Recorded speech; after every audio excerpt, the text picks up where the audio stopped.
Hello students, आज हम discuss करने जा रहे हैं 10th ICSE बोर्ड का first chapter that is cell cycle and cell division. ये इस चैप्टर का जो स्टार्टिंग पॉइंट है, हमने अपने क्लास 9th के फर्स्ट ICSE बोर्ड के फर्स्ट चैप्टर के फॉर्म में इसको डिस्कस भी किया था कि हमारा that cell is the basic unit of life. और ये चीज़ें हमने सेल का क्या क्या पैरामीटर्स हैं, एक सेल के अंदर क्या क्या कॉम्पोनेंट्स हैं, ये हमने ऑलरेडी क्लास 9 में डिस्कस किया था। और फर्दर क्लास 10th में हम डिस्कस करेंगे कि सेल साइकिल क्या है और सेल डिवीजन क्यों इंपॉर्टेंट है, सेल डिवीजन के लिए क्या क्या प्रोसेसेस चाहिए और किस तरीके से एक सेल अपना डिवीजन करता है।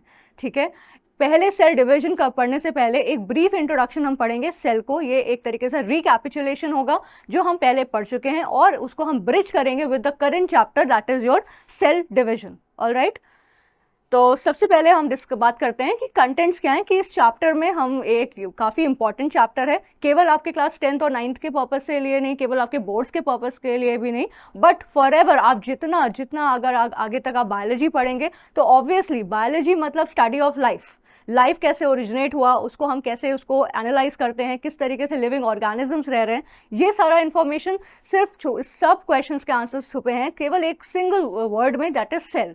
ठीक है, तो हम इस चैप्टर का स्टार्टिंग में हम एक ब्रीफ इंट्रोडक्शन करेंगे, सेल क्या है और सेल किस तरीके से अपने फंक्शंस करता है, सेल में क्या क्या कंपोनेंट्स हैं, क्या क्या चीज़ें हैं, कितना इंपॉर्टेंट उसका मतलब डिवीजन करने के लिए क्या क्या चीज़ें इंपॉर्टेंट हैं, न्यूक्लियस क्या है, साइटोप्लाज्म क्या है, एक ब्रीफ अकाउंट कि सेल कैसे। फिर फर्दर इस चैप्टर में हम बाकी चीज़ें भी डिस्कस करेंगे, जैसे कि सेल साइकिल, उसके बाद सेल साइकिल के फेजेस कितने हैं, सेल डिवीजन कैसा है, कैसे सेल डिवाइड करता है और क्यों ये सेल्स को ज़रूरत है कि वो डिवाइड करें, then types of cell division कितने तरीके के हैं, मियोसिस एंड माइटोसिस को हम एक बहुत ही एलाबरेट तरीके से डिस्कस करेंगे। तो आज के कंटेंट में हम आज के वीडियो में we are going to discuss about the simple introduction to cell and we are going to connect it with our normal कि हमारा जो चैप्टर है cell cycle and cell division. तो जब हम बात करते हैं कि हम इंट्रोड्यूस कर रहे हैं अपने टॉपिक को दैट इज सेल, तो सेल को पढ़ने के लिए, उसको समझने के लिए सबसे पहला क्वेश्चन ये आता है कि आपको ये पता होना चाहिए कि आप एक लिविंग ऑर्गेनिज्म है या एक डेड ऑर्गेनिज्म है। आई थिंक आपको लगेगा कि हम एक लिविंग ऑर्गेनिज्म है, ठीक है, पर आप लिविंग ऑर्गेनिज्म क्यों हैं, ये भी एक क्वेश्चन है, क्योंकि सिंपली आपकी body millions and millions of cell से मिलकर बनी हुई है। सेल एक सबसे स्मॉलेस्ट कंपोनेंट है आपके एग्जिस्टेंस का और सेल के अंदर ये वो सारे केमिकल रिएक्शंस करने की टेंडेंसी है जिसकी वजह से आप अलाइव हैं। ठीक है, आपका सेल रेस्पिरेशन कर सकता है, न्यूट्रिशन डराइव कर सकता है, डाइजेशन कर सकता है, एक्सक्रीशन कर सकता है और ट्रांसपोर्टेशन कर सकता है। ये सारे प्रोसेस एक सिंगल सेल के अंदर कैपेसिटी है कि वो ये सारी चीज़ें कंडक्ट कर सकते हैं। ठीक है, तो अगर हम सेल की बात करें, सबसे पहले जो सेल को पढ़ने वाले या उसके बारे में डिस्कवर करने वाले साइंटिस्ट हैं, आप इनका पिक्चर भी यहाँ देख सकते हैं, ही इज़ रॉबर्ट हुक। और इन्होंने अपने एक बहुत ही प्रिमिटिव काइंड ऑफ, बहुत ही ओल्ड में पुराने ज़माने एक टूटे फूटे लेंस से मिलाकर उन्होंने अपना फर्स्ट सेल देखा था और ये सेल उन्होंने एक डेड सेल में देखा था। ठीक है, he observed that first cell in a dead cell और ये डेड सेल उन्होंने डिराइव किया था, एक प्लांट का टिश्यू होता है जिसको हम बोलते हैं कॉर्क। ठीक है, जो प्लांट में जितने भी सेल्स डेड हो जाते हैं उनको हम कॉर्क बोलते हैं और कॉर्क सेल्स में Robert Hooke discovered the cell and he observed the cell for the first time and this thing he did in 1665. all right, उन्होंने सबसे पहले आपका डिस्कवर किया कि सेल्स क्या हैं और इसके साथ ही साथ उन्होंने कुछ चीज़ें भी ऑब्जर्व करी, जैसे कि उन्होंने देखा कि आप यहाँ पे देख सकते हैं, उन्होंने ये उनका माइक्रोस्कोप था। ठीक है, और ये माइक्रोस्कोप उनका बहुत ही सिंपल काइंड ऑफ माइक्रोस्कोप था, एक सिंपल लेंस था और उन्होंने कॉर्क टिश्यूज़ में, जो कि प्लांट के डेड सेल्स हैं मिलकर बना होता है, उनमें अपना टिश्यू को ऑब्जर्व किया और फिर उन्होंने जब माइक्रोस्कोप के अंदर देखा तो कुछ इस तरीके के स्ट्रक्चर्स उनको नजर आए। ठीक है, तो ये क्योंकि प्लांट सेल है, प्लांट सेल का शेप ऑलमोस्ट थोड़ा सा हेक्सागोनल होता है। हेक्सागोनल मतलब जिसके 6 साइड्स हों। ठीक है, ये एकदम ऐसा नहीं है कि 6 साइड्स आपको एकदम स्केल से मेजर करके मिलने वाले, no, it is a bit irregular, but थोड़ा सा पेंटागोनल, थोड़ा सा हेक्सागोनल स्ट्रक्चर आपको देखने को मिलता है। तो इस तरीके का उन्होंने स्ट्रक्चर ऑब्जर्व किया। अगर आप अपने माइक्रोस्कोप्स के अंदर या आप देखें, अगर आप अपना सिंपल एक स्किन का सेल निकाल के देखें, आप अनियन का जो छिलका होता है उसका पील निकाल कर देखें, तो आप देखेंगे कि सेल्स एकदम एग्जैक्ट इसी तरीके से नज़र आते हैं। ठीक है। इनके पास तो रॉबर्ट हुक, क्योंकि उनका एक बहुत ही प्रिमिटिव काइंड ऑफ माइक्रोस्कोप था, तो उन्होंने बस एक छोटा अपना एक ऑब्जर्वेशन दिया कि हाँ, हर सेल के पास या जितना भी प्लांट का सेल है उसके पास कुछ आउटर कवरिंग है, कुछ आउटर मेम्ब्रेन है, कुछ इस तरीके की, और अंदर मुझे एक डार्कली स्टेन्ड बहुत ही डार्क तरीके का स्पॉट नज़र आ रहा है। उन्होंने ये चीज़ें ऑब्जर्व करी और फिर फर्दर, इसीलिए इनको हम बोलते हैं कि that Robert Hooke is also refer to as the father of cytology also. Cytology मतलब cyto comes from the word cell, तो सेल से रिलेटेड है, तो इसीलिए इन्होंने बोला कि कुछ तरीके के हमें ऐसे स्ट्रक्चर्स नज़र आते हैं।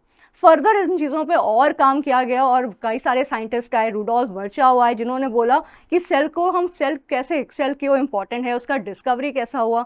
तो उन्होंने अपना एक स्टेटमेंट दिया कि ओमनिस सेलुला ई सेलुला, ठीक है। उन्होंने क्या बोला, ओमनिस सेल्यूला ई सेल्यूला।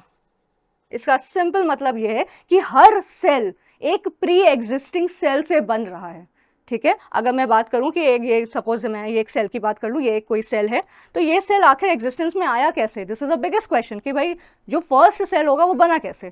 तो हमारा ये जो रॉबर्ट वर्चाउ का मॉडर्न सेल थ्योरी था, उन्होंने ये एक्सप्लेन किया कि हर सेल किसी ना किसी प्री एग्जिस्टिंग सेल की वजह से एग्जिस्ट करता है। मतलब आप इसका डायरेक्ट कॉम्बिनेशन आप बना सकते हैं, इसको डायरेक्टली रिलेट कर सकते हैं विद द सेल डिवीजन, जिसकी आज हम बात करने वाले हैं। तो अगर एक सेल डिवाइड करेगा तो वो 2 नए सेल्स बनाएगा, ठीक है। तो ये इनका ऑब्जर्वेशन था रूडोल्फ वर्चाउ का। साथ साथ इन्होंने ये भी बोला कि cell is the most important unit of life. Why? Because it forms the structural basis, ठीक है। किसी भी ऑर्गेनिज्म को आप देख लें, आप एक ह्यूमन बींग को देख लें, या आप किसी एनिमल को देख लें, आप किसी प्लांट को देख लें, और आप कोई माइक्रोस्कोपिक ऑर्गेनिजम्स भी देख लो, आप अमीबा देख लो, आप कोई भी तरीके का बैक्टीरिया देख लो, आप उसमें सब में आप ये देखेंगे कि उसका स्ट्रक्चर आखिर आया कैसे। तो उसका स्ट्रक्चर कैसे आया? सिंपल, सेल्स ने, कई सारे सेल्स ने कंबाइन होकर वो स्ट्रक्चर दिया है, ठीक है। अब इसी में बात आ जाता है, या तो वो सेल जो भी ऑर्गेनिज्म की आप बात कर रहे हो वो यूनिसेलुलर है कि मल्टी सेलुलर। यूनि वर्ड का ही मतलब होता है सिंगल, मल्टी मतलब कई सारे सेल्स। तो एक सिंगल सेल से मिलकर बना लीजिए तो यूनिसेलुलर बोल दीजिए, कई सारे सेल से मिलकर बना दीजिए तो आप उसको मल्टी सेलुलर बोल सकते हैं। आइदर वे, तो सेल क्या कर रहा है? स्ट्रक्चर प्रोवाइड कर रहा है किसी भी ऑर्गेनिज्म को, ठीक। फिर आ जाता है कि सेल फंक्शनल यूनिट भी, ऑफकोर्स जब स्ट्रक्चर दे रहा है तो अंदर के सारे फंक्शनल यूनिट्स भी कवर अप कर रहा है, सारे लाइफ प्रोसेसेस जो एक इंसान को या एक इंडिविजुअल को, एक लिविंग बीइंग को लिविंग बनाता है, वो सारे फंक्शंस भी कैरी आउट करेगा। वो न्यूट्रिशन भी लेगा, खाना भी लेगा, ठीक है, एक्सचेंज ऑफ गैस भी करेगा, रेस्पायर भी करेगा, और जो भी वेस्ट होगा वो बॉडी से रिमूव भी करेगा, एज सिंपल एज दैट, ठीक है। तो इसीलिए हम इसको फंक्शनल यूनिट भी बोल देते हैं। और लास्टली हम उसको बोलते हैं fundamental unit. Fundamental means what, कि डेवलपमेंट के कोर्स ऑफ एवोल्यूशन में अगर ऑर्गेनिजम्स इस तरीके से डेवलप हुए हैं तो उसका फाउंडेशन क्या है? Foundation is a single cell. एक सिंगल सेल आया होगा, एग्जिस्ट करा होगा, इसीलिए ये बाकी की चीज़ें भी डेवलप हुई और एग्जिस्ट हो रही हैं, ठीक है। नेक्स्ट, अगर हम सेल्स को डाइवर्सिफाई करें, टाइप्स ऑफ सेल्स की बात करें, तो हम अपने सेल्स को डिवाइड कर सकते हैं इनटू 2 कैटेगरीज, ठीक है। अब कोर्स ऑफ एवोल्यूशन की हमने बात करी तो हम एक बात और भी निकाल सकते हैं इसमें से कि कुछ सेल्स ऐसे होंगे जो बहुत मिलियंस ऑफ ईयर्स पहले होंगे, ठीक है। उन सेल्स का क्या फीचर हुआ कि वो सेल्स धीरे धीरे डेवलप हुए, धीरे धीरे उन्होंने अपने अंदर न्यू एडवांसमेंट्स करे। जैसे हम टेक्नोलॉजिकल एडवांसमेंट्स की बात करते हैं, उसी तरीके से उन सेल्स ने भी अपने आप को एडवांस किया और आज इस टाइम के हिसाब से, इस इन्वायरमेंट के हिसाब से अपने आप को अडाप्ट किया, ठीक है। तो इस बेसिस में, on the basis of adaptation, या आप कह दीजिए कि किस तरीके से, किस टाइम पीरियड में उन्होंने डेवलप किया, हम अपने सेल्स को डिवाइड करते हैं into prokaryotic cell and eukaryotic cell, ठीक है। प्रोकैरियोट बायोलॉजी में हमेशा याद रखिएगा, जब भी आप प्रो वर्ड का इस्तेमाल कर रहे हैं, मतलब आप किसी चीज़ प्रिमिटिव, किसी पुराने ज़माने की चीज़ को आप रेफर कर रहे हो, ठीक है, समथिंग ओल्ड। तो प्रोकैरियोटिक सेल्स लेस एडवांस्ड हैं, पहले के ज़माने में बने थे, ठीक है। इनके पास बहुत ज़्यादा इंपॉर्टेंट फीचर्स नहीं है। न्यूक्लियस जो आप पढ़ते हो सबसे इंपॉर्टेंट फीचर है, वो ही नहीं है उनके पास, ठीक है। और प्लस उनके पास कोई भी प्रॉपर मेम्ब्रेन्स नहीं है, प्रॉपर सेल ऑर्गेनल्स नहीं है अपना फंक्शन कैरी आउट करने के लिए, but they are living. Why? Because कुछ सम ऑफ द प्रोसेसेस उनमें अकर हो रहे हैं, इसीलिए वो लिविंग तो हैं but they are having they do not have any advanced feature, ठीक है, they do not have any true nucleus. अब न्यूक्लियस का मतलब क्या, आप देख लो यार, nucleus is the brain of the cell, alright. तो अगर आप कह रहे हो कि जेनेटिक इन्फॉर्मेशन यहाँ पर है, तो प्रोकैरियोटिक सेल के पास न्यूक्लियस ही नहीं है सही से, जहाँ पर भी उसका डीएनए और आरएनए पड़ा हुआ है उस एरिया को वो कोई डिफाइंड मेम्ब्रेन नहीं है, बस वो बोल देता है कि यहाँ पर आपको आपका न्यूक्लियस मेम्ब्रेन है या आपका जेनेटिक मटीरियल पड़ा हुआ है, and this area will be called as the nucleoid region. But on the contrary, जब हम एक यूकैरियोटिक सेल, यू जब भी बायोलॉजी में यू वर्ड आएगा, EU, इसका मतलब है ट्रू, ठीक है। तो ये ट्रू सेल्स हैं, एडवांस्ड हैं, बहुत ही ज़्यादा नए नए फीचर्स इनके अंदर हैं, इनके पास वेल डिफाइंड मेम्ब्रेन्स हैं, वेल डिफाइंड न्यूक्लियस है, जेनेटिक इन्फॉर्मेशन को बहुत अच्छे से प्रिजर्व करके रख रहा है, तो ये सारी चीज़ें इसके पास हैं, ठीक है। So we divided in prokaryotic cells and eukaryotic cells. Prokaryote की बात करें तो ऑब्वियसली बैक्टीरिया सबसे पहले दिमाग में आता है कि बैक्टीरिया एक सबसे सिंपल ऑर्गेनिज्म है जो कैसा है, इट इज़ अ प्रोकैरियोट, ठीक है। इसके अलावा कुछ एल्गी हैं जिसको यहाँ पे हम लिखा भी हुआ है cyanobacteria. Cyanobacteria are also known as blue green algae, ठीक है, इसको क्या बोलते हैं, ब्लू ग्रीन एल्गी। तो ये ब्लू ग्रीन एल्गी क्या है, साइनोबैक्टीरिया है, अगेन अ प्रोकैरियोटिक सेल। फिर हम बात कर लेते हैं यूकैरियोटिक सेल्स में, जिसको हम एडवांस्ड ऑर्गेनिजम्स क्या हैं, जो हायर लिविंग जो पूरा आपका लेवल है, दैट इज आइदर आप प्लांट किंगडम की बात कर लें तो प्लांट्स आ जाएंगे, या आप एनिमल किंगडम की बात कर लें तो इसमें कौन आ जाएगा, एनिमल सेल्स आ जाएंगे, ठीक है। तो this is the classification, a basic classification to understand कि सेल्स कितने टाइप के मिल रहे हैं, हमें प्रोकैरियोट्स मिल रहे हैं और दूसरे हमें यूकैरियोटिक सेल्स मिल रहे हैं, ठीक। अब देखो एक प्रोकैरियोटिक सेल का डायग्राम देख लेते हैं, और ये डायग्राम आप जो देख रहे हैं दिस इज ऑफ बैक्टीरिया, ठीक है। एक नॉर्मल बैक्टीरिया के पास क्या क्या चीज़ें होती हैं। अगर आप सेल की बात करें तो हर सेल, जितने भी सेल्स थ्रू आउट दी, आप इमेजिन कर सकते हो थ्रू आउट द यूनिवर्स, आप जितने भी सेल्स की बात कर लीजिए, उनके पास कुछ चीज़ें, कुछ फीचर्स हैं। वो फीचर्स क्या हैं, सबसे पहले सेल ऐसे खुला अपने एनवायरनमेंट में नहीं पड़ा हुआ है, ठीक है, उसके पास एक प्रोटेक्टिव मेम्ब्रेन है, कुछ ऐसा एनवेलप काइंड ऑफ चीज़ है जिससे वो अपने आप को कंजर्व कर रहा है, ठीक है। तो every cell is having what, a plasma membrane, ठीक है, and this plasma membrane is what, ये प्रोटेक्ट कर रहा है फ्रॉम द एक्सटर्नल एनवायरनमेंट, ठीक। फिर उस प्लाज्मा मेम्ब्रेन के अंदर क्या है, कुछ फ्लूइड फिल्ड कैविटी है, स्पेस है, जिसमें वाटर होगा, जिसमें आयंस फ्लो करेंगे, एंजाइम्स होंगे, प्रोटीन्स होंगे, मिनरल्स होंगे, ये सारी चीज़ें कंटेन करेगा। तो इस चीज़ को हम क्या बोल देते हैं, इस फ्लूइड जेली लाइक सब्सटेंस को हम बोल देते हैं इट इज़ साइटोप्लाज्म, ऑलराइट। और तीसरी चीज़, इसको ब्रेन भी चाहिए भाई, ये सारी चीज़ें रेगुलेट कैसे करेगा, तो हमारा थर्ड फीचर इसमें आ जाता है that it will be also having nucleus. अब आप बोलोगे मैम न्यूक्लियस तो प्रोकैरियोट का फीचर है नहीं, तो प्रोकैरियोट के पास क्या है, जेनेटिक न्यूक्लियस की बात करने का मतलब क्या, कि हम जेनेटिक इन्फॉर्मेशन की बात कर रहे हैं जो पेरेंट से आपके ऑफस्प्रिंग में जाने वाला है, ठीक है। तो इसलिए आपके न्यूक्लियस के पास न्यूक्लियस नहीं भी है, जैसे कि प्रोकैरियोट की बात कर लीजिए, न्यूक्लियस इज नॉट देयर, तो उसकी जगह जहाँ पर भी उसका डीएनए होगा, जहाँ पर भी आरएनए होगा, वहाँ पे सिंपली क्या आ जाएगा, आपका ये आपका फीचर्स, यहाँ आपका जेनेटिक मटेरियल वहाँ पे लाई करेगा, and that area will be called as, तो प्रोकैरियोटिक के केस में हम इस एरिया को बोलते हैं न्यूक्लियोइड, ठीक है। दैट एरिया जहाँ पर भी जेनेटिक इन्फॉर्मेशन स्टोर्ड है, जहाँ पर भी उसका डीएनए और आरएनए लाई कर रहा है, you can call it as a nucleoid region, समझ रहे हैं, ठीक। बहुत ही ईजी कॉन्सेप्ट है, आप ध्यान से समझिए।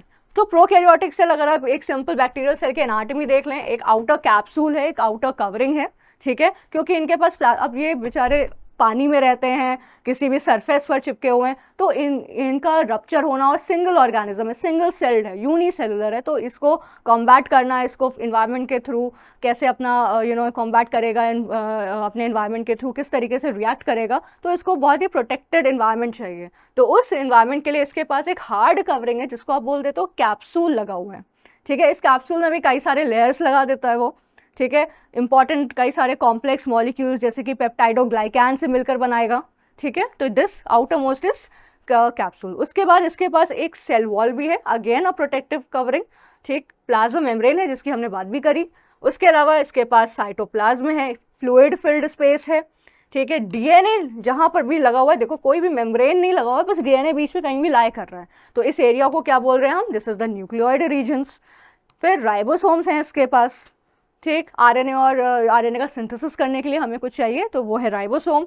फिर इसके पास मूवमेंट, सबसे इंपॉर्टेंट चीज़ आ जाता है, प्रोकैरियोटिक सेल्स मूव कैसे करेगा, तो मूवमेंट के लिए उसके पास क्या है, फ्लैजिला है। फ्लैजिला क्या है? ये जो आपको लंबे लंबे से टेल लाइक स्ट्रक्चर्स दिख रहे हैं, ये हेल्प करेंगे to the bacteria to float around the environment. ठीक है, वाटर मीडियम में है, मान लीजिए किसी लेक में पड़ा हुआ है ये बैक्टीरिया, तो क्या करेगा, कैसे मूव करेगा? With the help of this flagella.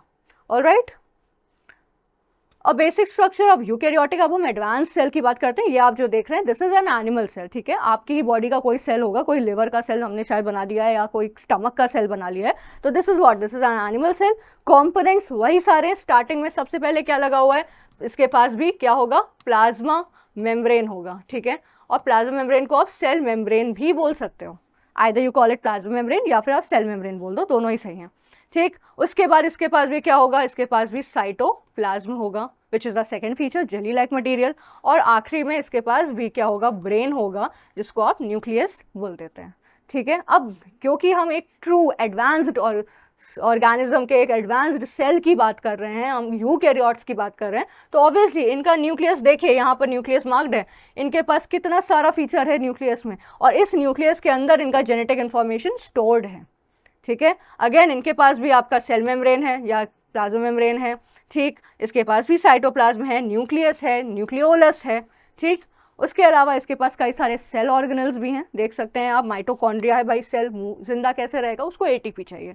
ठीक है, सिंपल, एनर्जी चाहिए, तो उसको जनरेट करने के लिए माइटोकॉन्ड्रिया है।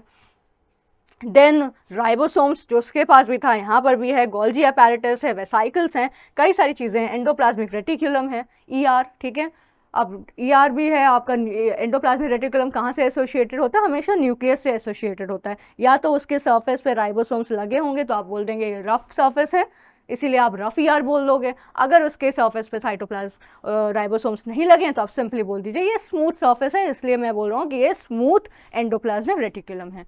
तो इस तरीके से ये इसके स्ट्रक्चर्स हो गए। ठीक है, a prokaryote and a eukaryotic cell.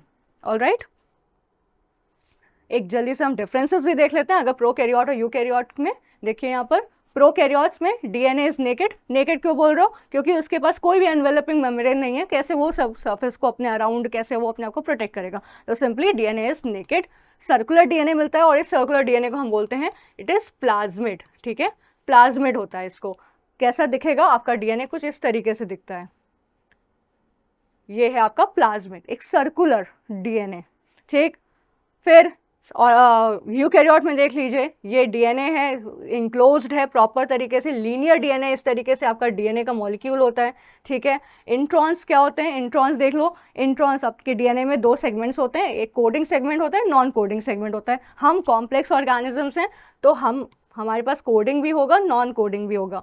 Prokaryote क्योंकि वो बहुत ही माइन्यूट है, उसको बहुत ज़्यादा एडवांस नहीं है, तो उसको एंट्रॉन्स की ज़रूरत भी नहीं है, नॉन कोडिंग चीज़ें हट जाती हैं, तो एंट्रॉन्स इसके पास है नहीं। ऑर्गेनल्स की बात कर लें, न्यूक्लियस नहीं है प्रोकैरियोट के पास, मेम्ब्रेन बाउंड ऑर्गेनल एक भी नहीं है। और यहाँ अगर आप यूकैरियोट में देखें, it is having nucleus, it is having all the membranes, all the cell organelles के पास एक प्रोटेक्टिव आउटर लेयर है जिसके अंदर वो ऑर्गेनल फिक्स्ड है। ठीक है, तो मेम्ब्रेन बाउंड ऑर्गेनल्स इसको हम बोल देते हैं। राइबोसोम देखिए दोनों में है, बट प्रोकैरियोट में 70S टाइप है और यूकैरियोट में 80S टाइप है। ठीक है, ये सब यूनिट्स होती हैं, क्योंकि राइबोसोम बनाते तो एक सिंगल डॉट है, पर असल में ऐसा दिखता नहीं है। ठीक है, ये इस तरीके का बर्गर शेप्ड स्ट्रक्चर है, और इसको हम राइबोसोम बोलते हैं। एक लार्जर सब यूनिट है और एक स्मॉलर सब यूनिट है, और इन सब यूनिट्स को मिलाकर हम इनको बोलते हैं 70S, जो कि प्रोकैरियोट्स के पास है, और यूकैरियोट्स के पास क्या है, 80S राइबोसोम है। ठीक है, अब रिप्रोडक्शन के लिए प्रोकैरियोट कैसा अपनाएगा, बहुत ही सिंपल मैकेनिज्म, सिंपल स्प्लिट कर जाएगा, बाइनरी फिशन। ठीक है, सिंपल ऑर्गेनिक, एक सेल था वो स्प्लिट हुआ और दो ऑर्गेनिजम्स में या दो पार्ट्स में डिवाइड हो गया।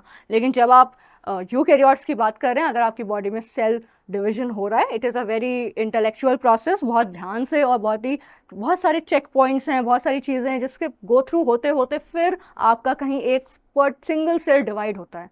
ठीक है, अगर आप ह्यूमन बॉडी की बात करें तो आपके बॉडी में अगर सेल डिवीजन इस वक्त हो रहा है, तो कोई भी सेल अगर डिवाइड होगा तो लगभग 24 घंटे 24 आवर्स उसको लगता है डिवाइड होने में। ठीक है, तो ये एक बहुत ही इंट्रिकेट प्रोसेस है when it comes to the eukaryotes. ठीक है, तो आप देख लीजिए यहाँ पे माइटोसिस है और मियोसिस है, और माइटोसिस एंड मियोसिस को हम फुल डिस्कशन करेंगे। इस पर हम डिफरेंट, इस चैप्टर का जो क्रक्स है वो यही है कि माइटोसिस और मियोसिस क्या है और इन दोनों प्रोसेसेस को हम कैसे करते हैं। तो आप देख रहे हैं the interconnection and why this discussion is very important for you. ठीक है। डायरेक्टली अगर हम माइटोसिस मियोसिस की बात नहीं कर सकते बिना समझे कि सेल कैसे काम कर रहा है, ठीक है।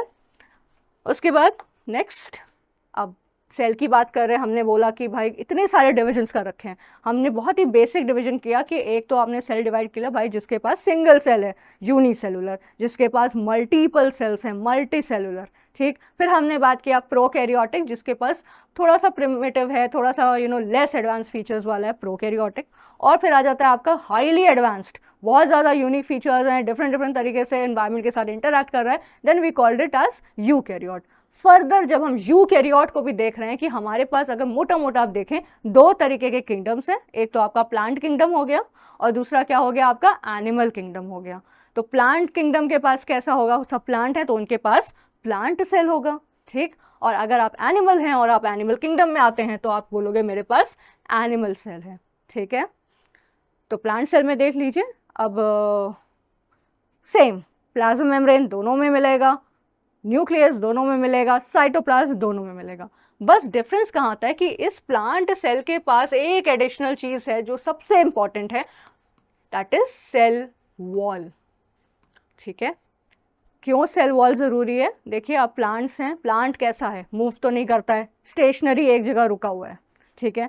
प्लस उस पर अटैक कैसा, अब कोई भी जा रहा है, आप खुद ही सोचिए, आप गार्डन में भी टहल रहे हो तो आपका हाथ ऑटोमेटिकली प्लांट में गया और आपने एक लीफ तोड़ ली, एक कोई फ्रूट तोड़ लिया आराम से। ऐसा हमारे एनिमल्स के साथ तो नहीं होता है ना। तो प्लांट्स का एक बहुत ही ईजी मैकेनिज्म है, बहुत ही डेलिकेट होते हैं, ठीक है। तो उनके सेल्स अपने आप को कंजर्व करने के लिए एक हार्डर कवरिंग बनाते हैं, जो उस कवरिंग को हम बोलते हैं the outermost covering when we talk about a plant cell, that is your cell wall, ठीक है। अंदर सेल वॉल है, देखिए बाहर सबसे पहले सेल वॉल आ जाएगा, उसके बाद फिर वही देखिए सेल मेम्ब्रेन या प्लाज्मा मेम्ब्रेन है, ठीक। न्यूक्लियस है, देखिए यहाँ पे न्यूक्लियस मार्क्ड है। अंदर का area that is cytoplasm, ATP इसको भी चाहिए, माइटोकॉन्ड्रिया है, क्लोरोप्लास्ट है क्योंकि प्लांट सेल है, कैसा है ऑर्गेनिज्म, ऑटोट्रॉफ है।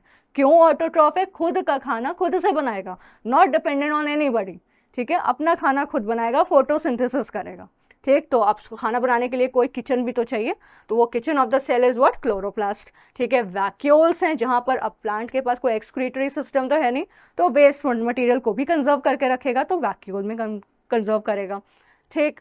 फिर उसके पास कई सारे अलग अलग तरीके ईआर भी है, राइबोसोम है, देखो स्मूथ ईआर भी है, बहुत कम होता है, जनरली नहीं होता है, प्लांट्स को ज़रूरत नहीं है डिटॉक्सिफिकेशन की इतना ज़्यादा जैसे कि एनिमल सेल्स को ज़रूरत है, but smooth ER, rough ER भी है, ठीक है। और उसके बाद इसके पास गोल्जी बॉडीज़ हैं क्योंकि पैकेजिंग करना है, ट्रांसमिशन करना है, इतना सारा चीज़ें अंदर प्लांट के भी चल रहा है, ठीक है। एडवांस्ड सेल है, यूकैरियोट है, तो वेसाइकल्स भी चाहिए, गोल्जी अपैरेटस है या गोल्जी बॉडीज़ हैं, ठीक। वहीं हम अगर बात करें एनिमल सेल की, सिमिलर स्ट्रक्चर, ठीक है। थोड़ा सा स्ट्रक्चरल डिफरेंस में यही आ जाता है कि सेल वॉल इसके पास नहीं है, और एक फीचर और कि वैक्यूल का प्रोपोर्शन है। अगर मैं बात करूं कि प्लांट सेल में 90% space is taken up by the vacuole, ठीक है। But in case of plant cell बहुत ही 5 to 10% ही स्पेस ऑक्यूपाई करता है। जनरली एनिमल सेल को इतना ज़्यादा वैक्यूल की ज़रूरत नहीं है क्योंकि उनके पास स्पेशलाइज मैकेनिज्म है। अब देखो प्लांट और एनिमल सेल में भी प्लांट पहले बना, ठीक है, a bit lesser advanced features than the animal kingdoms or the animal cells, ठीक है। तो इसको वैक्यूल की ऐसा ज़रूरत नहीं क्योंकि यहाँ पे हमने पूरा एक ऑर्गेनिज्म लेवल पर हम पहुँच रहे हैं, पूरा एक लेवल ऑफ ऑर्गेनाइजेशन हमने अलग तरीके से एक्सक्रीटरी मैकेनिज्म्स बना रखे हैं अपनी बॉडी में। एनिमल सेल के केस में देखिए या एनिमल्स के केस में देखिए तो वैक्यूल की ऐसा उतनी ज़्यादा ज़रूरत नहीं है इन case of plants, alright. In case of animals, sorry, आगे बढ़ते हैं। ये हम इतनी देर से डिस्कस भी कर रहे हैं, एक बार फिर से रिकैप कर लेते हैं। सेल के पास 3 चीज़ें होनी ही होनी है, अगर इनमें से कुछ लैकिंग है भाई आप चेक कर लो कि वो सेल है भी या नहीं है। सबसे पहले इसके पास सेल मेम्ब्रेन होना चाहिए जिसको आप प्लाज्मा मेम्ब्रेन भी बोलते हैं, कंफ्यूज मत होइएगा, ये मत सोचिएगा कि क्या है ये, इट इज़ सेल मेम्ब्रेन और प्लाज्मा मेम्ब्रेन, ठीक।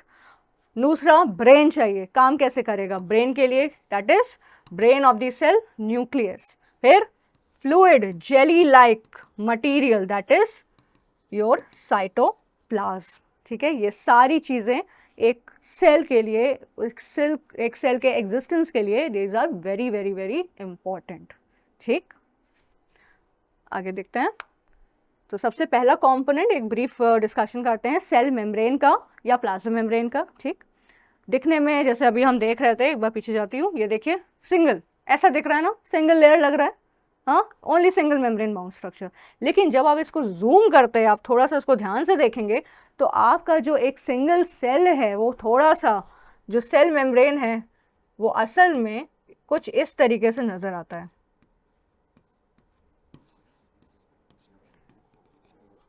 ये देखिए इस तरीके से आपका सेल मेम्ब्रेन या plasma membrane, it is not a single layer, ये कुछ इस तरीके के सेलुलर स्ट्रक्चर्स हैं और ये इसको बोलते हैं क्या है, ये लिपिड मॉलिक्यूल्स की, ठीक है, लिपिड मॉलिक्यूल्स की एक बाई लेयर है, लिपिड बाई लेयर।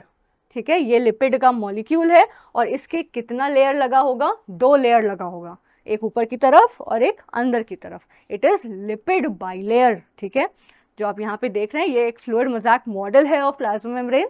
ठीक है, इसमें दिखाया गया है, देखिए बाई लेयर लगी हुई है किसकी, लिपिड की।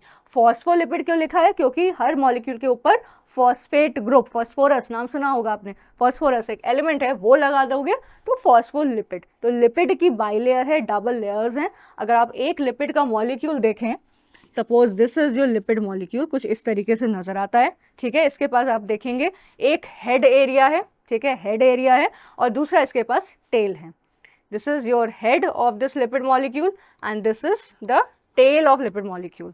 ठीक, हेड कैसा है, अब अगर आप इस सेल को देखिए, सेल के अंदर क्या है, ये पूरा साइटोप्लाज्मिक एरिया है, इसके बाहर क्या है, सेल के पास आसपास का इन्वायरमेंट है। ठीक है, तो ये जो हेड एरिया है इट इज वाटर लविंग, हाँ, वाटर लविंग, यानी कि वाटर का कंटेंट है, फ्लूइड है, तो उसको कोई फर्क नहीं पड़ेगा, it will be in the direct contact. तभी इस हेड को हम बोलते हैं हाइड्रोफिलिक।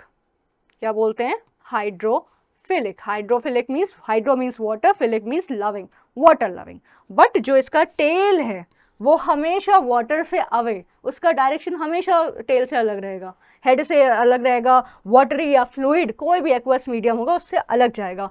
तो ये जो टेल कैसा है, उसको डर लगता है वाटर से, तो this is what, this is hydrophobic. कैसा है, इट इज फोबिया है इसको वाटर से, तो हाइड्रोफोबिक। तो लिपिड मॉलिक्यूल के कितने मेम्ब्रेन्स होंगे, चाहे वो प्लांट की बात कर लो, बैक्टीरिया की बात कर लो, एक आप एनिमल सेल की बात कर लो, एवरी सेल मेम्ब्रेन और plasma membrane is having a lipid bilayer, जिसको आप फॉस्फोलिपिड बाइलेयर भी बोल सकते हैं। अब खाली लिपिड बाइलेयर नहीं है, इसके पास प्रोटीन्स भी हैं। ठीक है, प्रोटीन्स कैसे हैं, अब प्रोटीन भी चाहिए, है ना, स्ट्रक्चरल यूनिट है, आखिर लाइफ प्रोटीन्स पर भी तो डिपेंड करती है, तो प्रोटीन्स भी चाहिए। प्रोटीन कैसा कैसा चाहिए, या तो इस मेम्ब्रेन के बाहर कहीं ऐसा लगा होगा या इसके बीचों बीच लगा होगा, इस तरीके से। देखिए ये बाहर लगा हुआ है, ये इस लिपिड बाइलेयर के बीच में लगा हुआ है। तो अगर आपका प्रोटीन मेम्ब्रेन, प्रोटीन आपके बाइलेयर के बाहर है तो आप उसको बोल देते हो दिस इज एक्सटर्नल और एक्सट्रिंसिक प्रोटीन। ठीक है, ये बाहर की तरफ लगा है। और अगर आप बीच में देख रहे हो तो ये कैसा है, इट इज इंटीग्रल और इंट्रिंसिक प्रोटीन्स। ठीक है, अंदर की तरफ बीच में लगा हुआ है, इंट्रिंसिक बाहर है तो एक्सट्रिंसिक प्रोटीन। ठीक है, तो ये है एक स्ट्रक्चरल ऑर्गेनाइजेशन प्लाज्मा मेम्ब्रेन का। सेल मेम्ब्रेन कैसे बना हुआ है, उसके पास लिपिड की बाइलेयर है और दूसरा उसके पास क्या है, प्रोटीन्स भी लगे हुए हैं। ठीक,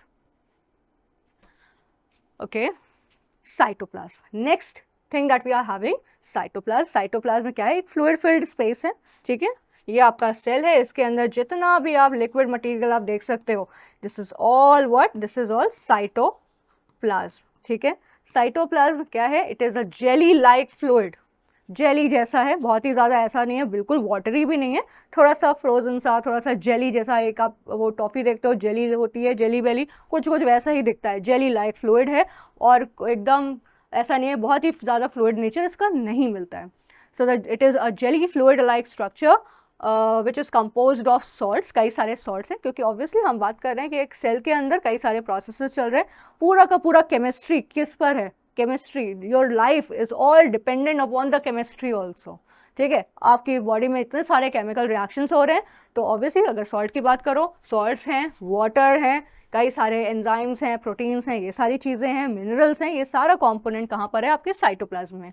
and it is present within the membrane of the cells and embeds all the parts of cells and the cell organelles. चाहे वो माइटोकॉन्ड्रिया हो, वो भी आपके साइटोप्लाज्म में ही फिक्स्ड है, न्यूक्लियस वहीं पर है, लाइसोसोम है, आपका सारे सेल ऑर्गेनल्स उसी के अंदर मिलेंगे. प्लांट में देख लो तो आप वैक्यूल भी लगा लीजिए, वहाँ पर आप प्लास्टिड्स लगा लीजिए, क्लोरोप्लास्ट लगा लो, ये सारी चीज़ें कहाँ मिलेंगी आपको? साइटोप्लाज्म में. आगे देखते हैं. The cytoplasm is home to many activities of the cell as it contains molecules, enzymes and that are crucial for the breakdown of the waste products also. ठीक है, कोई भी चीज़ अगर आप कह रहे हो कि एक सेल न्यूट्रिशन डिराइव करता है, तो न्यूट्रिशन डिराइव करने का भी सिंपल सीधा मतलब क्या है कि it will be able to break complex food into smaller components. तो जो भी ब्रेक डाउन हो रहा है वो कैसे हो रहा है? क्योंकि उसके पास स्पेशल मॉलिक्यूल्स हैं, एंजाइम्स हैं, जिसकी वजह से वो अपना एक्टिविटी करता है. The cytoplasm also assists in metabolic activities, a very important term. जब हम सेल की बात करते हैं या सेल के किसी भी प्रोसेस की बात कर रहे हैं, आप डिवीजन की भी बात कर रहे हो, सेल साइकिल की भी बात कर रहे हो, तो वहाँ पर मेटाबॉलिज्म या मेटाबॉलिक एक्टिविटी के बारे में डिस्कस करना is most important. Why? Because सबसे पहले मेटाबॉलिज्म वर्ड का मतलब क्या है? ठीक है, मेटाबॉलिक एक्टिविटी का मतलब क्या है? आपके सेल में जितने भी केमिकल रिएक्शंस हो रहे हैं, जितने भी केमिकल प्रोसेसेस हो रहे हैं, उनको हम क्या बोल देते हैं? मेटाबॉलिक प्रोसेसेस, या सिंपली आप बोल देते हो मेटाबॉलिज्म. जितने भी प्रोसेसेस हो रहे हैं, अब हम केमिकल रिएक्शन की बात कर रहे हैं, केमिकल प्रोसेस की बात कर रहे हैं, तो हम क्या बात करेंगे? कुछ बॉन्ड्स बनेंगे भी और कुछ बॉन्ड्स ब्रेक भी करेंगे, दोनों. तो metabolic processes means simply all the chemical reactions which are happening inside our body और specially inside a single cell. आगे देखते हैं. Cytoplasm provide shape to the cell. Obviously jelly like है, तो उसी की वजह से तो एक उसके प्लाज्मा मेम्ब्रेन को भी शेप प्रोवाइड हो रहा है. It fills up the cells thus enabling the organelles to remain in their position. ऐसा नहीं कि माइटोकॉन्ड्रिया आज यहाँ पे लगा हुआ है, थोड़ी देर बाद कहीं और फ्लोट करता हुआ चला गया, ऐसा नहीं है. डेजिग्नेटेड प्लेसेस है, वहीं पर आपके सेल ऑर्गेनल्स प्रेजेंट हैं. The cells without cytoplasm would deflate. अगर साइटोप्लाज्म ही नहीं होगा, सक आउट कर लो साइटोप्लाज्म, इमेजिन करके देखिए, साइटोप्लाज्म निकालिए, क्या होगा? सेल श्रिंक कर जाएगा भाई. अंदर आपके ऑर्गेनल्स को फिक्स करने के लिए कोई स्पेस ही नहीं है, कोई होल्ड करने के लिए कोई चीज़ ही नहीं है वहाँ पर. तो द सेल विल डिफ्लेट मतलब श्रिंक कर जाएगा, and the substances will not permit easily from one two the other organelle. ठीक है, क्योंकि कई सारे एक्सचेंज भी चलता रहता है. ऐसा तो है नहीं कि सेल आराम कर रहा है, नो. केमिकल प्रोसेस हो रहे हैं, रिएक्शंस हो रहे हैं, रिजल्ट्स आ रहे हैं, प्रोडक्ट्स बन रहे हैं, रिएक्टेंट्स हैं, तो इन सब का आपस में कनेक्शन नहीं होगा अगर साइटोप्लाज्म ही नहीं होगा. A part of cytoplasm, and that which is also known as cytosol, has no cell organelles. Rather, the cytosol is enclosed by the matrix boundaries that fill up the cell, which does not hold the organelles. ठीक है, cytoplasm वो area जहाँ पे cell organelles हैं, और अगर आप as eight whole देखिए तो that will be called as your cytosol. Alright, उसके बाद आ जाता है हमारा most important thing of the nucleus. अगर आप सेल की बात कर रहे हैं और आगे चल के हम इस चैप्टर में सेल डिवीजन की बात करने वाले हैं, सेल साइकिल की बात करने वाले हैं, और हमें ये पता चल गया भाई सेल क्या है. ठीक है, सेल क्यों ज़रूरी है ये हमने पता कर लिया. पर अब हम धीरे से आगे बढ़ रहे हैं किस टॉपिक पे? सेल डिवीजन पे. ध्यान से सुनिए, न्यूक्लियस वेरी इंपॉर्टेंट. न्यूक्लियस क्या है?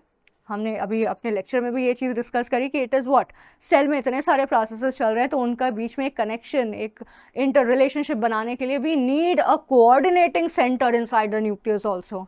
ठीक है, कुछ तो ऐसा कोऑर्डिनेशन बनाने के लिए कुछ चाहिए, तो वो कोऑर्डिनेशन इस्टेब्लिश कौन करेगा? Brain of the cell. जैसे आपके brain of the human body, आपका पास ब्रेन है जो हर चीज़ रेगुलेट कर रहा है, सेंट्रल नर्वस सिस्टम है जो हर चीज़ रेगुलेट कर रहा है, उसी तरीके से एक सेल को क्या चाहिए? न्यूक्लियस चाहिए. ठीक है, to regulate and coordinate all the metabolic activities that are happening inside the cell. Alright, the nucleus is the pivotal organ, the most important organelle which is responsible for regulating almost all forms of cellular activities. चाहे आप कुछ भी बोल दो कि अच्छा cell divide करना है, क्या चाहिए भाई? न्यूक्लियस नहीं होगा तो कैसे, कौन हमें ऑर्डर देगा, कौन बताएगा कि कैसे क्या करना है? ठीक है, आपको एटीपी बनाना है, कैसे? ऐसे, और ऐसी तो बननी चाहिए एटीपी. कोई भी प्रोसेस करना है, कोई भी केमिकल रिएक्शन को कंडक्ट करना है, सब कुछ अपनी मर्जी से नहीं होगा. Everything is coordinated in a pre planned way, और वो प्लानिंग कौन कर रहा है? आपका न्यूक्लियस कर रहा है. ठीक है, और अगर हम कह रहे हैं हमारे सेल्स काम नहीं कर रहे हैं सही से, यानी कि आपका वायरिंग में कहाँ दिक्कत आ रहा है? न्यूक्लियस में ही दिक्कत है. ठीक है, आगे बढ़ते हैं. Mostly every type of cell that exist in is the categorize on the basis of absence और प्रेजेंस ऑफ न्यूक्लियस। जैसे कि हमने अभी बात करा स्टार्टिंग ऑफ द लेक्चर में कि हम प्रोकैरियोट बोल रहे हैं और यूकैरियोट, और ये डिफरेंस हमने कैसे निकाला। प्रोकैरियोट कैसा है देख लो यहाँ पे, कैटेगराइज एज अ प्रोकैरियोट और यूकैरियोट। हाउ? प्रोकैरियोट के पास न्यूक्लियस ही नहीं है, हाँ, पर न्यूक्लियस नहीं है, लेकिन इसका मतलब ये नहीं कि बहुत हैफेजर्ड वे में इधर उधर वो कुछ भी काम कर रहा है। नो, उसके पास जेनेटिक मटेरियल है जो इन्फॉर्मेशन होल्ड कर रहा है। हाँ, हम मान सकते हैं कि उसके पास बहुत ज़्यादा कोऑर्डिनेटिंग नहीं है, लेकिन ऐसा भी नहीं है कि बैक्टीरिया को नहीं पता उसको क्या करना है, जबकि मैक्सिमम ऑफ द डिजीजेस या तो वायरल होती हैं या तो बैक्टीरियल डिजीजेस होती हैं। तो bacteria is having a brain, ठीक है, क्योंकि उसके पास जीनोमिक एरिया है, बट न्यूक्लियस एज सच नहीं है। उसके पास क्या है? रीजन है, जिसको हम बोलते हैं न्यूक्लियोइड रीजन, जहाँ पे अपना जेनेटिक मटेरियल फ्लोट करा रहा है। और यूकैरियोट तो अपना है ही, न्यूक्लियस है उसके पास। इट इज़ डेराइव्ड फ्रॉम, अब nucleus, the word nucleus is derived from a Latin word karyon, ठीक है, ये है आपका लैटिन वर्ड कैरियन, जिसका मतलब होता है कर्नल ऑफ अ नट, ठीक है। एक किसी भी आप सीड को ले लो, उसके कर्नल की तरह नजर आता है कैरियन। और पहली बार न्यूक्लियस डिस्कवर किसने किया था? एक साइंटिस्ट हैं, रॉबर्ट ब्राउन, फिजिसिस्ट थे, और इन्होंने 1831 में इसको डिस्कवर किया था। फंक्शंस देख लेते हैं, जैसे हमने बात भी करा, क्या क्या करेगा।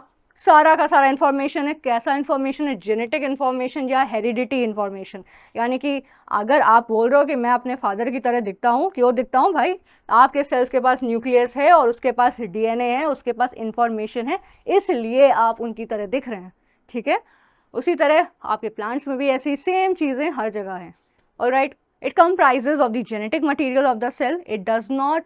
It is just not a storage compartment of the information, but also happens to be the home of important cellular processes, ठीक है। डीएनए से आरएनए को कैसे बनना है, कब बनना है, किस तरीके से उसका एक्सचेंज होने वाला है, ये सारा कौन देखेगा? न्यूक्लियस देखेगा।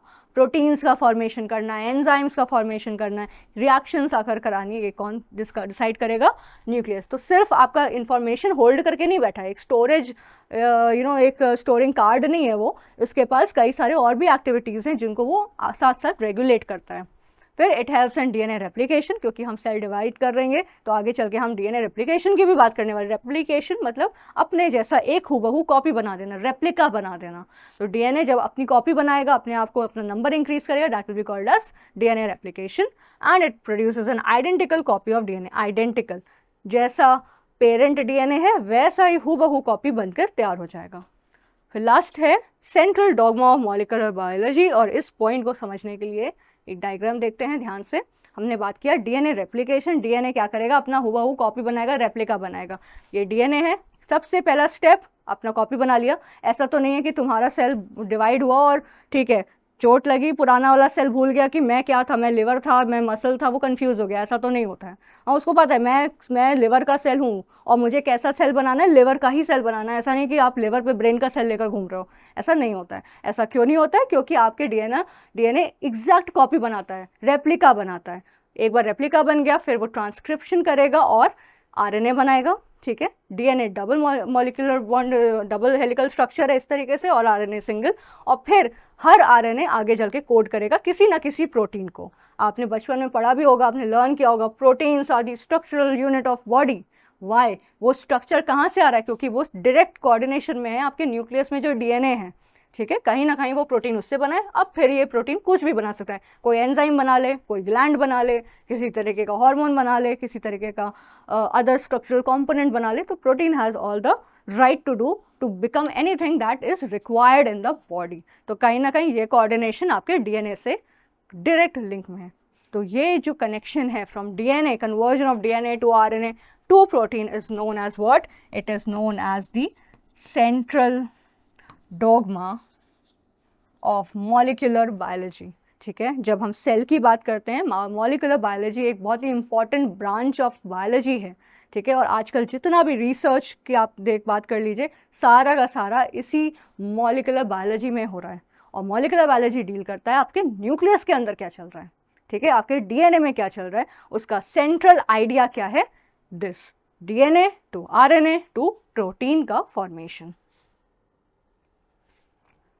तो जब हम डीएनए की बात कर रहे हैं, अब डीएनए ऐसा खुला आपकी बॉडी में तो नहीं पड़ा हो सकता है, पैक्ड होना चाहिए किसी चीज़ में, तो ये डीएनए पैक होता है in the form of a chromosome, ठीक है। क्रोमोसोम कैसा दिखता है, ये डीएनए 2 to 3 मीटर लॉन्ग है, आपके छोटे से सेल में कैसे आएगा, इस तरीके का एक स्ट्रक्चर है जिसको हम क्रोमोसोम बोलते हैं, और इस क्रोमोसोम के अंदर आपका डीएनए फिल्ड अप है, ठीक है, इस तरीके से रैप्ड है आपके बॉडी के अंदर। Chromosomes are thread-like structures which are made of protein, very important point, protein से बना है, and a single molecule of DNA serves to carry the genomic information from cell to cell. आप चाहे ये सेम पॉइंट देखो, 3 शब्द आ जाते हैं, एक तो डीएनए आ जाता है, फिर क्रोमोसोम आ जाता है, और एक आपका जीन आ जाता है, ठीक है। डीएनए क्या है, हमने देख लिया कि जेनेटिक इन्फॉर्मेशन कैरी करने वाला एक मॉलिक्यूल है। क्रोमोसोम में देखो फिर लिख रहे हैं जीनोमिक इन्फॉर्मेशन है, और जब जीन की बात कर रहे हैं तो जीन में भी सेम चीज़ लिखते हैं कि ये भी जेनेटिक इन्फॉर्मेशन कैरी कर रहा है। बस एक छोटा सा डिफरेंस है, और वो डिफरेंस क्या है कि डीएनए ऐसा इस तरीके का मॉलिक्यूल है, खुला है, आपने इसको पैक कर दिया, क्रोमोसोम, ठीक है, क्रोमोसोम बन गया। और डीएनए का वो सेगमेंट, जैसे अगर मैं यहाँ बात करूँ कि डीएनए का वो सेगमेंट जो किसी ना किसी प्रोटीन को आगे चल के बनाने वाला है, सपोज ये डीएनए का, ये क्रोमोसोम का ये इतना सेगमेंट फ्यूचर में आपके किसी सपोज मसल के किसी जगह पर जाके उसको कोई ना कोई प्रोटीन बनाना है, तो ये segment of DNA which is going to form some other thing, some protein, this is known as what? This is known as a gene. तो जेनेटिक इन्फॉर्मेशन कहाँ कैरी हो रही है, जीन कैरी कर रहा है, यस, डीएनए कैरी कर रहा है, यस, क्रोमोसोम कैरी कर रहा है, यस, न्यूक्लियस कैरी कर रहा है, और yes, because that is the bigger terminology. तो nucleus is the umbrella term, उसके अंदर आपका क्रोमोसोम, डीएनए और जीन ऑलमोस्ट सिमिलर टर्म्स हैं, ठीक है। क्रोमोसोम पूरा ये हो गया, डीएनए ये पूरा हो गया, और जीन क्या है, वो स्पेसिफिक एरिया हमने स्पेसिफाई कर लिया, भाई ये चीज़ बनाने वाली है फ्यूचर में, तो दैट इज व्हाट, जीन, ठीक। In plants and animals, including humans, chromosomes reside in the nucleus of the cell, ठीक है। Humans have total 22 pairs of numbered chromosome which are autosomes and 1 pair of sex chromosome XX और XY for which means total हमारे पास 46 chromosome है। 22 pair बोलिए, या आप 23 pairs of chromosome बोलिए, या आप 46 क्रोमोसोम बोलें, ठीक है, दो बोथ आर राइट। अब इसमें 23 में से 22 कैसे हैं, ऑटोसोम है, यानी कि आपकी बॉडी में हर चीज़ रेगुलेट करेंगे, आपका हाइट कितना है, आपका स्किन कलर क्या है, आपका हेयर का लेंथ क्या है, हेयर का कलर क्या है, कितने हाइट होनी है, कितना वेट होना है, कितना बॉडी का मसल ग्रोथ होना है, everything will be discover regulated by your autosomes. सिर्फ और सिर्फ आपका जेंडर, आप मेल बनने वाले हैं या फीमेल बनने वाले हैं, ये काम किसके पास है, आपका जो सिंगल पेयर ऑफ क्रोमोसोम है, सेक्स क्रोमोसोम, वो डिसाइड करेगा। और अगर आप फीमेल हैं तो आप नो डाउट याद कर लीजिए, अगर आप फीमेल हैं then you will be having XX chromosome, और अगर आप मेल हैं तो आपके पास कैसा क्रोमोसोम होगा, XY chromosome, no doubt, no confusion in this, female XX chromosome, और अगर मेल बन गए तो आप you are having XY chromosome, all right. Next, each pair contains 2 chromosomes, ठीक है। आप देखिए क्रोमोसोम आ रहा है, क्रोमोसोम की बात कर रहे हैं हम, सेल डिवीजन की भी बात कर रहे हैं, तो यानी कि अगर आप सेक्सुअल रिप्रोडक्शन की बात करो या किस तरीके से गैमीट का फॉर्मेशन हो रहा है, स्पर्म ओवा बन रहा है, तो ये कैसे बनेगा, ऑब्वियसली एक आपका फादर से आने वाला है, एक आपके मदर से आने वाला है, ठीक है। तो इस तरीके के क्रोमोसोम्स भी होते हैं which are coming from each parent, which means that the children will inherit half of the chromosome from their mother and half from their father. तो दोनों में 50-50% का है, आप मम्मी के तरह भी लगते हो और अपने पापा की तरह भी लगते हो, तो बोथ के कैरेक्टर्स एक साथ कंबाइन करके कौन लेकर आ रहा है, व्हीकल क्या है, क्रोमोसोम, ठीक है। And they can be seen through the microscope during cell division, और सेल डिवीजन में जब हम पढ़ेंगे तो सिर्फ एक ही स्टेज है जहाँ पे हमें एकदम क्लियरली दिखता है, दैट इज मेटाफेज, और कभी कभी बहुत हाई पावर का है तो एनाफेज में भी दिख जाता है, पर मोस्टली हमें मेटाफेज में क्रोमोसोम्स साफ साफ नज़र आते हैं कि ये स्ट्रक्चर है, ऐसा क्रोमोसोम नज़र आता है, ठीक है। एक स्ट्रक्चर आप देख लीजिए, इसके पास क्या है, 2 इस तरीके से आर्म्स लगे हुए हैं, बीच में सेंट्रोमियर लगा हुआ है, ठीक है, और ये देखो पैकेज करके यहाँ पे दिखाया हुआ है डायग्राम में, डीएनए किस तरीके से अंदर लगा हुआ है, ठीक है।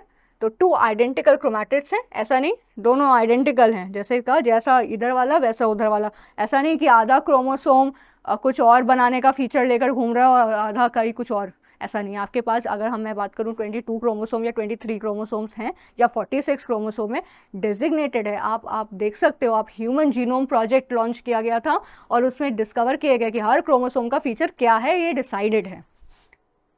नेक्स्ट, क्योंकि क्रोमोसोम की बात करिए, एक brief of for the DNA. In eukaryotes DNA is found in the nucleus, yes we know this, because the cell is very small and because organism have many DNA. तो DNA क्या है, एक बहुत ही टाइटली और intricately packed है अंदर की तरफ न्यूक्लियस के अंदर।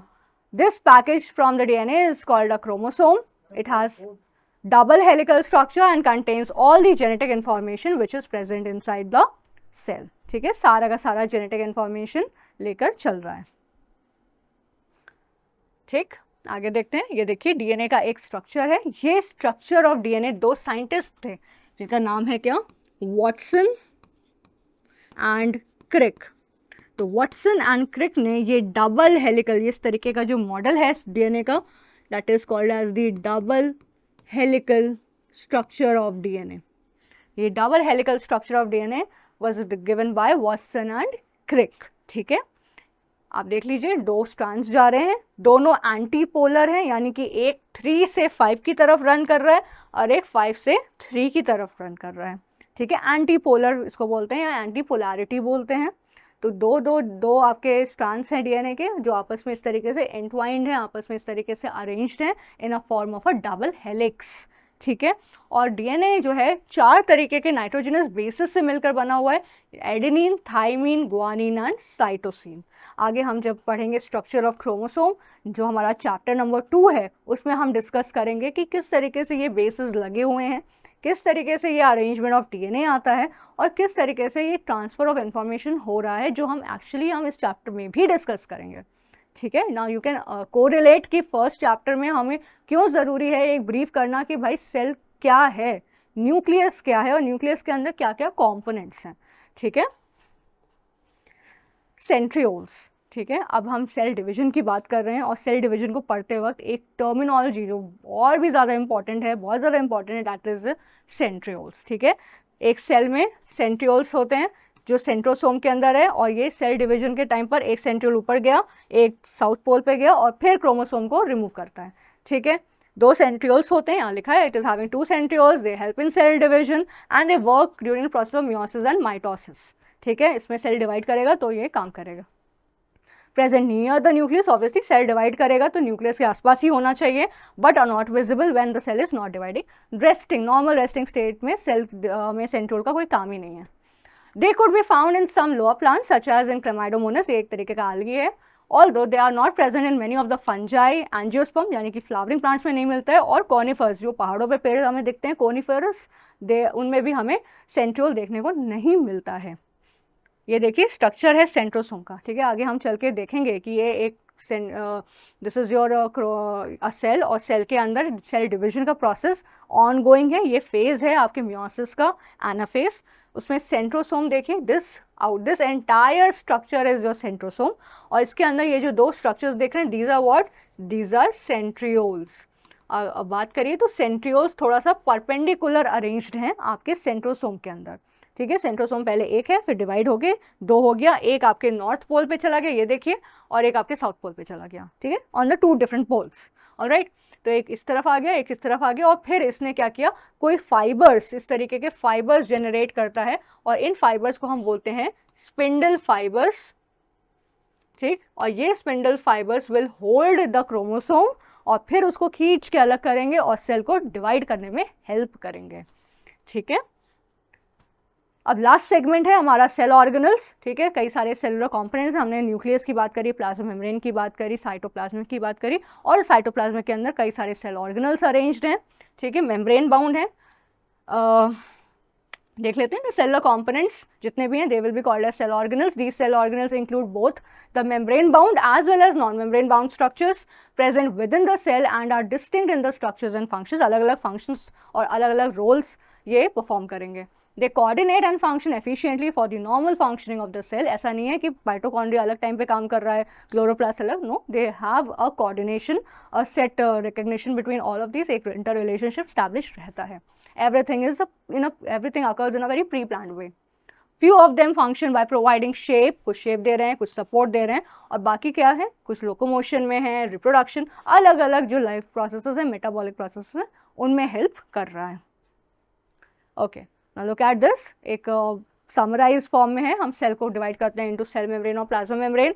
We are having nucleus and lastly we are having cytoplasm. Cytoplasm में क्या क्या चीज़ें, सेल ऑर्गेनल्स हैं, जैसे कि हमारे पास ER है, एंडोप्लाज्मिक रेटिकुलम, या तो हमारे पास स्मूथ ER है, या हमारे पास कैसा है, रफ ER है, ठीक है। वी आर हैविंग माइटोकॉन्ड्रिया, क्या बनाएगा, ATP बनाएगा, गोल्जी है जो पैकेज करके ट्रांसपोर्टेशन करता है चीज़ों का, राइबोसोम है, लाइसोसोम है, सुसाइड बैग जिसको बोलते हैं, लाइसोसोम्स हैं, सेंट्रोसोम है जो सेल डिवीजन में हेल्प करेगा। अगर प्लांट है तो प्लास्टिड है, एनिमल में मत लिख कर आना कि प्लास्टिड भी होता है, नहीं होता है, केवल प्लांट में होगा, ठीक। सेल इंक्लूजन्स यानी कि कुछ एक्स्ट्रा मॉलिक्यूल्स भी हैं, एक्स्ट्रा चीज़ें हैं, वैक्यूल्स हैं, और कई अलग अलग तरीके के पिगमेंटेड एरियाज हैं, ग्रैनुअल्स भी हैं। And lastly nucleus, nuclear membrane, nucleoplasm, nucleolus भी है, डार्कली स्टेन्ड। न्यूक्लियस के अंदर फाइबर्स हैं, क्रोमैटिन है, जीन है, DNA है, क्रोमोसोम्स हैं, ये सारा न्यूक्लियस में है। Alright, so this was a brief up हमारे फर्स्ट चैप्टर का, that is in cell cycle and cell division, जिसमें हमने इंट्रोड्यूस किया कि सेल क्या है, और सेल डिवीजन के लिए जो भी नेसेसरी चीज़ें थी, जो इंग्रेडिएंट्स थे, वो हमने इस लेक्चर में प्रिपेयर किए। ऑलराइट, तो अब हम लास्टली आई वांट टू से कि आप, हमारा उड़ान बैच स्टार्ट हो रहा है फ्रॉम 7th of April, ठीक है, उसको आप ज्वाइन करें। उसमें हम पूरा डिस्कस करेंगे, फिजिक्स, केमिस्ट्री, बायोलॉजी, मैथ्स, सारे चीज़ें हम डिस्कस करेंगे, और उसको ज्वाइन करिए। लाइव क्लासेस चलेंगी, आपके डाउट सेशंस कंडक्ट करेंगे, और उसको हम उस तरीके से डील करा जाएगा। ऑलराइट स्टूडेंट्स, हम मिलते हैं अपने लाइव क्लासेस में from 7th of April। Thank you.